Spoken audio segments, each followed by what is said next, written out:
Gwi-nam woke up in the library. Gwi-nam surprisingly didn't die. When he got up, his movement attracted the attention of the zombies, but they didn't attack him. This situation was similar to what happened to Eun-ji before. According to Byeon-chan's explanation, this was a perfect fusion of the virus with humans. They possessed both the abilities of zombies and the intelligence of humans. Gwi-nam had become a peculiar semi-zombie, and nothing could stop him now. Gwi-nam's sole focus was to kill Chong-san and avenge his eye. He believed himself to be invincible, unaware that Eun-ji, who he bullied, had undergone a similar transformation.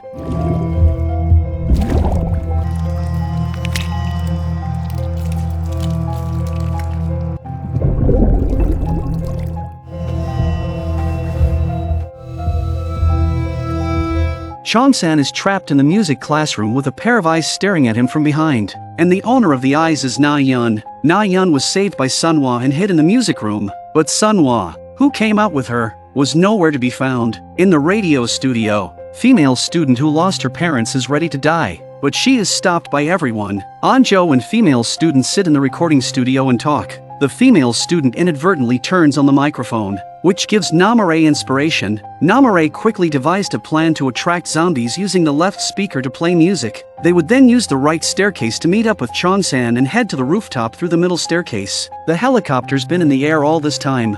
Going to the rooftop for help is the only way to survive. Before they set off, they broadcasted a message telling Chong-san to stay in place and not wander around. Unbeknownst to them, Gwi-nam also heard their message while searching for Chong-san. 시작됐습니다. 모두 눈을 감고 마음을 차분하게 합니다. 오케이. 일단 방송실. Namare started playing the music, and the zombies rushed towards the sound. Countless zombies passed by Gwi-nam without attacking him. As they opened the door to the broadcasting room, they encountered a particular zombie who seemed immune to the music. They had no choice but to take risky actions. Dae-soo led the way, and the others followed. But in the middle of their escape, a classmate accidentally kicked a cup, attracting the zombies' attention, and they had to run away.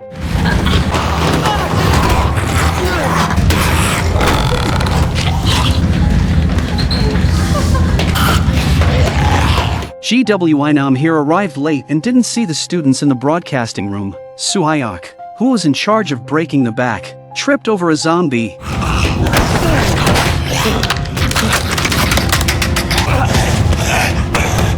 Suddenly, Gwi-nam appeared and killed the zombie attacking Su-hyeok. There used to be some camaraderie between Gwi-nam and Su-hyeok. However, when Gwi-nam questioned Su-hyeok about Chong-san's whereabouts and expressed his intention to kill him, Su-hyeok refused to answer Gwi-nam's questions. Seeing Su-hyeok protecting Chong-san, Gwi-nam no longer showed any mercy and immediately attacked Su-hyeok with a knife.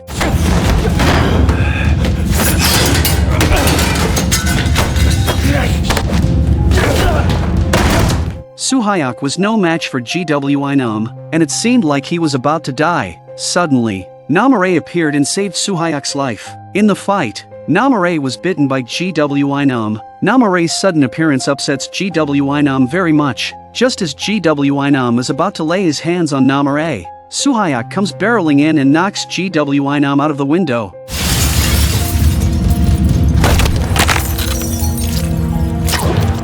After dealing with Gwi-nam, they immediately went to meet up with the main force. On the other side, the four-person group rushed to the training ground.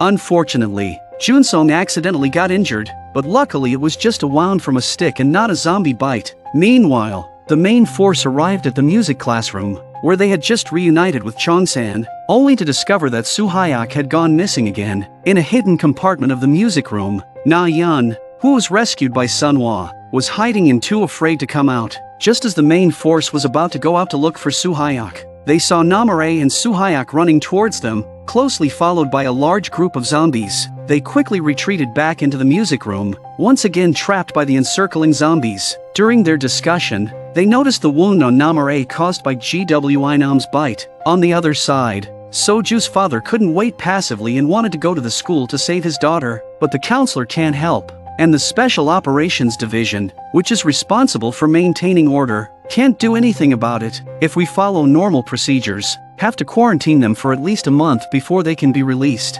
Soju couldn't wait that long, so he had to go through an irregular procedure. Soju puts down a Special Warfare Division man and asks the MP to help with the aftermath. A father's request to his mother. Soju and his teammate change into their Special Forces uniforms and walk outside to find no one in school uniform, which means that the people in the school haven't been rescued yet. Soju's heart was heavy. Inside the school, everyone looked fearfully at Namare, who had been bitten. Su-hyeok quickly explained that it was not a zombie bite but Gwi-nam's bite. If Chong-san wasn't there, everyone might have let it go, but Chong-san witnessed Gwi-nam being bitten by a zombie. Su-hyeok doesn't believe Chong-san because he just talked to Gwi-nam and fought with him. How can it be a zombie? Namare is very calm and decisive. Since Gwi-nam has been bitten by a zombie, there is a real risk of him becoming a zombie. She decided to leave, but Su-hyeok stopped her. Namare had saved Su-hyeok's life, and he was not the type to forget gratitude. Namare and Su-hyeok come to the window, and if Namare turns into a zombie, he will push Namare down himself. However, Chong-san was unwilling to compromise. After all, he witnessed Gwi-nam being bitten by a zombie. A conflict erupted between Su-hyeok and Chong-san, and Namare immediately stepped in to stop them. Namare sat on the windowsill and said to everyone that if she mutated into a zombie, she would jump immediately. The key point of the problem lies with Gwi-nam. The zombies they encountered before had no rationality and only attacked on instinct. Who would have thought that Gwi-nam had become a special being, half human and half zombie? As time passes, Namare begins to mutate. She stares aside at Su-hyeok with a sudden and intense hunger that she simply can't control. Chong-san senses something is wrong and immediately attacks Namare, but is blocked by Su-hyeok. On the other side, Gwi-nam, who had fallen from upstairs, regained consciousness.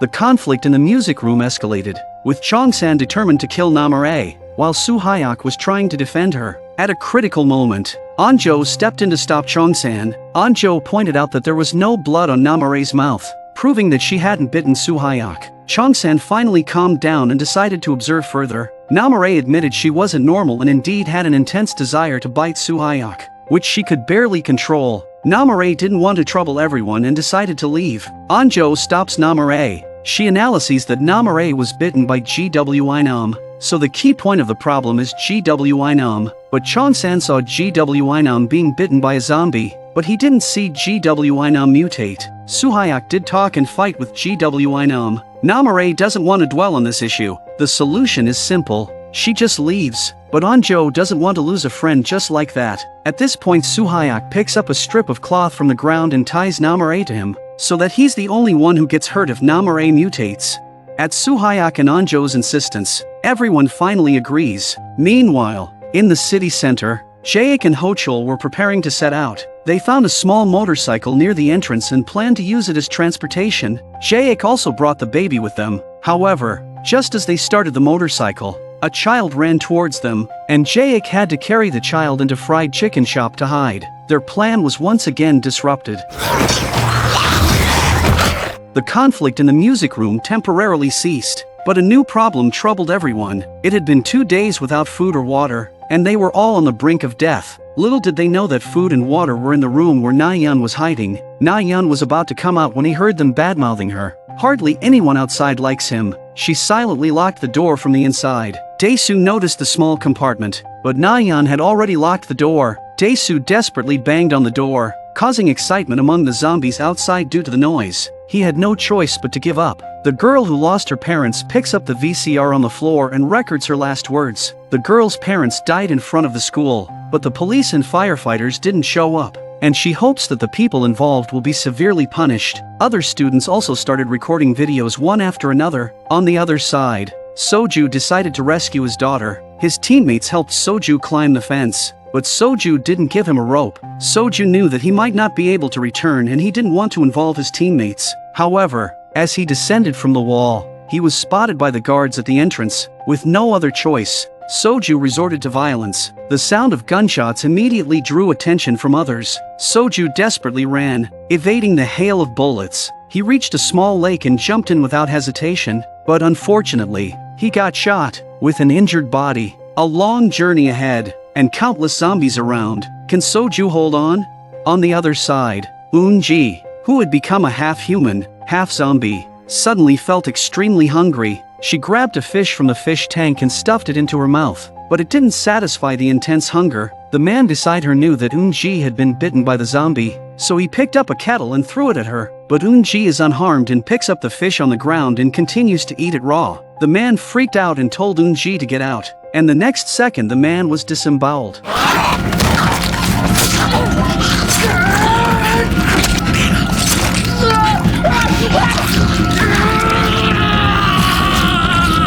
All of this was heard by Namare. After being bitten, Namare didn't mutate, but she did have a strong desire to bite Su-hyeok at the time. However, Su-hyeok's voice awakened her. This is the first time Su-hyeok calls Namare by her name, and Namare is very happy and gives Su-hyeok a sweet kiss. Now, Namare, being a half-zombie, is extremely sensitive to sounds and can hear things that others cannot. They need to find a way to escape, and music is still their best option since zombies are highly sensitive to sound. Luckily, they are in the music room. Anjo suggested erecting a roadblock in the middle of the classroom and using music to lure the zombies. When the zombies gather, they can escape through the back door. The crowd divides up the work, as manpower was needed to help Anjo untie Namare and Su-hyeok. Anjo believed that Namare wouldn't harm them. After that, they nervously arranged the classroom, putting everything that could be used as a barricade together. However, they were all at the back, and no one was there to open the door for the zombies. Chongsan volunteered to do it, and Su-hyeok jumps out of the barricade without thinking about it. Wanting to go with Chongsan, Su-hyeok tells Chongsan Gwi-nam is dead and won't bother him again. Su-hyeok pushes Chongsan into the barricade. After setting everything up, Su-hyeok opened the door abruptly and quickly jumped behind the roadblock.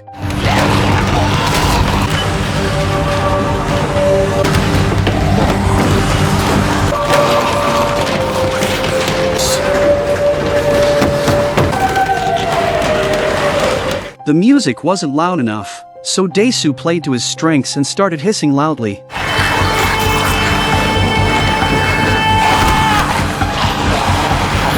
Others used musical instruments to hit the roadblock with all their strength.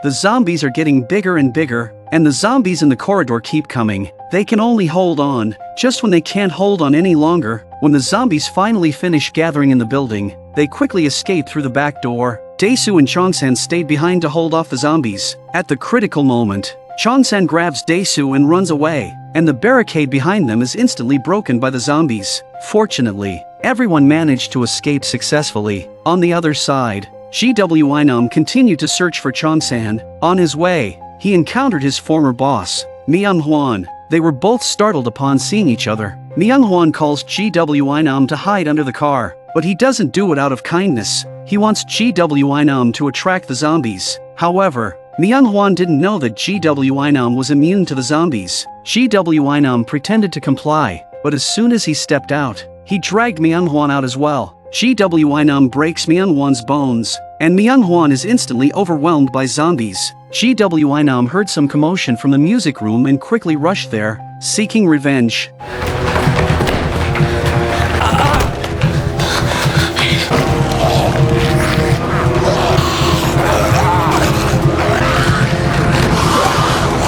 Chongsan's group arrives at the top floor, but the door is locked. Chulsu on the rooftop is terrified when he hears a knock on the door, and even though he hears someone shouting, he doesn't choose to open the door. Inside the door, the zombies are already chasing after him. The people are desperately fighting with the zombies.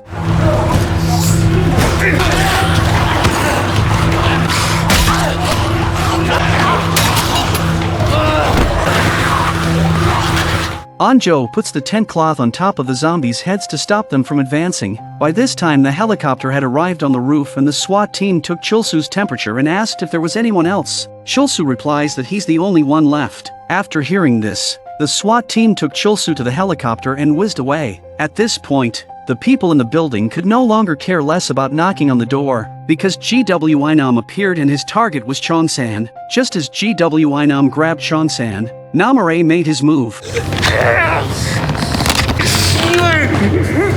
Namare threw Gwi-nam downstairs,